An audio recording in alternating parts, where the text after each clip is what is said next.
कल देर रात प्रयागराज में भगदड़ के कारण लगभग 20 से अधिक लोगों की मौत हो चुकी है और लगभग सैकड़ों लोग जो है अभी तक घायल हैं।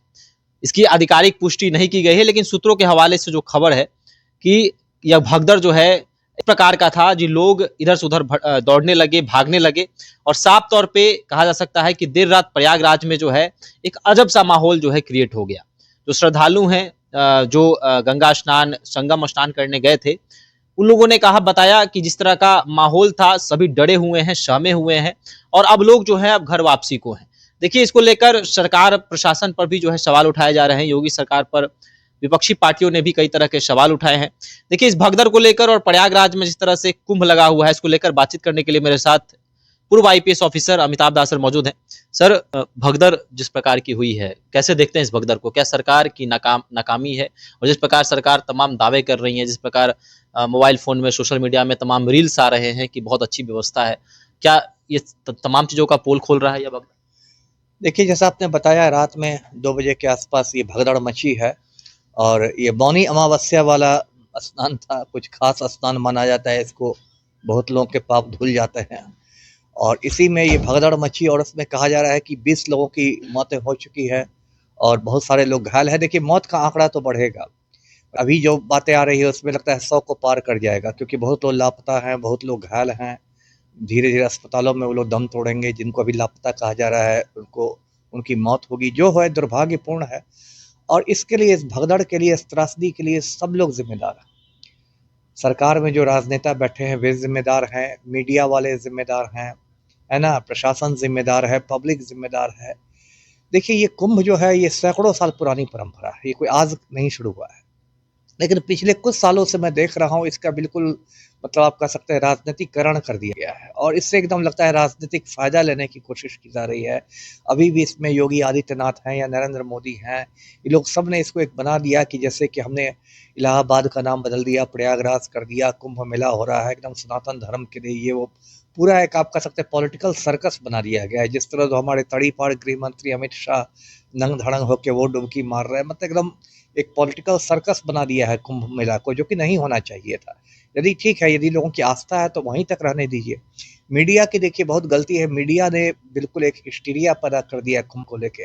अजीब व गरीब स्थिति। अब एक कोई आईआईटी बाबा है, आईआईटीएन था, अब वो कुछ ऊट पटांग बातें बोलता है कि मैं शमशान में हड्डियां खाता था, तो ये करता था, उसको दिखाया जा रहा है मीडिया। अरे क्या है ना, ऐसे लोगों को तो मतलब पागल खाने में इलाज होना चाहिए, तो उसको आप हीरो बना रहे हैं। ठीक है, आम पब्लिक की गलती है। लोग देखिए क्या हो गया है कि एकदम धर्म के नाम पर लोग गुंडई और लंपटाई पर हैं। अभी पटना में ऐसी हालत है कि कई ट्रेनों पर कब्जा हो गया कुंभ वालों का, और बिना टिकट लिए, जिन लोग का टिकट था वो लोग ट्रेन में बैठ नहीं सके, और बिना टिकट लिए ये जो कुंभ वाले हैं बिल्कुल गुंडागर्दी के साथ गए हैं। तो आप कह रहे हैं कि हम बड़ी बड़ी बातें आप कर रहे हैं, सनातन की बात, आध्यात्म की बात, ईश्वर की बात, और आप टिकट तक नहीं ले रहे हैं। और प्रशासन तो खैर उसकी लापरवाही रहती है। तो सब कुछ देखिए कुल मिलाकर त्रासदी हो गई। और ये पहली बार कुंभ में भगदड़ मची, ऐसी बात नहीं है। मुझे लगता है कि लगभग हर कुंभ में भगदड़ मस्ती है, कभी बड़ी भगदड़ कभी छोटी भगदड़, लेकिन मस्ती ही मस्ती है। और भगदड़ तो इस देश में मुझे लगता है कि अभी दर्शकों को याद होगा 2-3 महीने पहले यूपी में ही हाथरस में भगदड़ मची थी। एक बाबा प्रवचन दे रहे थे, प्रवचन के बाद लोग दौड़ने लगे उनकी गाड़ी के पीछे, उसमें 125 लोग मर गए, बहुत महिलाएं मर गई। लेकिन कोई, देखिए यहाँ पर क्या दिक्कत है, कोई सीख नहीं लेता है ना। अभी भी जो लोग कुंभ में मर गए होंगे उनको ये कह के मतलब सांत्वना दी जाएगी कि अरे कुंभ में मौत हुई है तो एकदम सीधे मोक्ष की ही प्राप्ति हो गई, एकदम सीधे स्वर्ग चले गए। तो मूर्खों का देश है, अंधविश्वासियों का देश है। यहाँ कोई वैज्ञानिक सोच लोगों की खत्म हो गई है। तो ये सब हो रही दुर्घटनाएं, क्या किया जाएगा। सवाल जो उठ रहे हैं वो वीआईपी कल्चर को लेकर भी सवाल उठ रहे हैं। विपक्ष जो सवाल उठा रहा है कि आम लोगों के लिए अच्छी व्यवस्था नहीं है, वीआईपी जो लोग आ रहे हैं उनके लिए अच्छी व्यवस्था है, उनके लिए जो है आम लोगों का रास्ता रोक दिया जा रहा है, एक रास्ते से जो है उनको गुजारा जा रहा है, या तमाम सवाल उठ रहा है। राहुल गांधी ने सेना को सौंपने की मांग की है, इस पर क्या कुछ कहेंगे? बिल्कुल, ये हमेशा देखिए होता है कुंभ में। वीआईपी कल्चर भी कोई नई बात नहीं है। वीआईपी लोग जाते हैं और बिल्कुल ताम झाम के साथ, जो एकदम गाड़ियों का काफिला लेकर, पूरा सायरन बज रहा है, हुटर बज रहा है, पायलट गाड़ी है इधर उधर, मतलब अरे पहली बात तो है कि आप ईश्वर के सामने कौन वीआईपी है। यदि आप ईश्वर मानते हैं तो सब भक्त उसके बराबर हैं। ठीक है, मान लिया 2 मिनट के लिए कि थोड़ी सुरक्षा रहनी चाहिए, इतनी भी सुरक्षा नहीं कि पूरा बाकी सारे आम लोगों की छाती पर आप मूंग दल रहे हैं।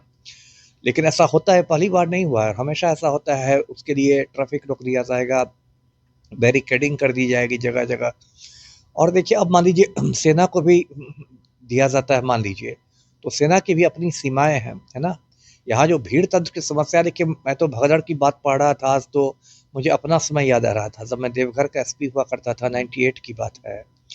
तो उस समय खास कर सोमवारी के दिन में बहुत मतलब तनाव में चला आता था, क्योंकि सोमवारी के दिन मैं सुबह 3 बजे ही चला के जाके मंदिर में बैठा रहता था, और मंदिर के परिसर में ही एक कंट्रोल रूम है, नियंत्रण कक्ष है, उसमें देखता रहता था, सीसीटीवी कैमरे लगे रहते थे। क्योंकि देवघर में भी ऐसे ही सोमवार के दिन इतनी भीड़ आ जाती है कि जो वहाँ का मुख्य द्वार है, जिसको सिंह द्वार कहते हैं, वो एकदम पुराना और जर्जर द्वार है। किस समय वो टूट जाएगा और किस समय 100 लोग मर जाएंगे, कोई नहीं जानता है।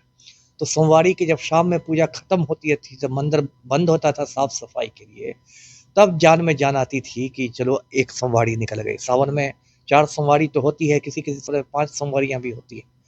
तो लेकिन ये सब भगदड़ हो रहा है, और लोगों को सोचना चाहिए। अब बहुत दुखद खबरें आ रही है, छोटे छोटे बच्चे मर गए हैं, महिलाएं मर गई है, माँ और बच्चा बिछड़ा हुआ है। ये तो बहुत बड़ी मतलब मानव त्रासदी हो गई ना जी। सर, आने वाले दिनों में जो लोग प्रयागराज जाने वाले हैं या फिर जाने की सोच रहे हैं, उनको आपके तरफ से क्या संदेश होगा?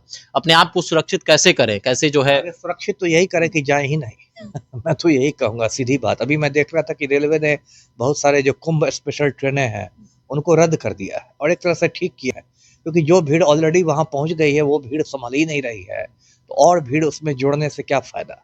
और एक पुरानी कहावत जो कहते हैं ना, मन चंगा तो कटौती में गंगा, वो बात बहुत सही है। यदि आप का मन यदि साफ है, तो ठीक है, आप घर में ही आप यदि नहा लेते हैं, घर में ही ये करते हैं, तो वो मन चंगा है, तो आपके लिए कटौती में गंगा है। और यदि मन में बुराई है, आप बड़े मतलब दुनिया भर का आपने 2 नंबर की कमाई की है, गलत सलत काम किए हैं, तो कितना भी मौनी अमावस्या में शाही स्नान कर लें और अमृत स्नान कर लें, उससे कुछ फर्क नहीं पड़ने वाला है, कोई पाप नहीं धुलने वाला है। तो इसलिए मैं यही लोगों को कहूँगा कि भाई अपनी जान बचाए। और लोग तो ऐसे जाते हैं, बूढ़ों को ले जाते हैं, जो बूढ़े लोग घर में बैठे बैठे बीमार पड़ जाते हैं, वो लोग कुंभ मेला में पहलवानी में गए हैं, बताइए इतनी ठंड में। और छोटे छोटे बच्चे, इसमें बताइए मेला में कितना इन्फेक्शन फैलता है, कितनी तरह की संक्रामक बीमारियां फैल रही हैं। तो भाई आस्था के नाम पर मतलब मूर्खताएं नहीं करें। आस्था अलग चीज़ है, अंधविश्वास अलग चीज़ है।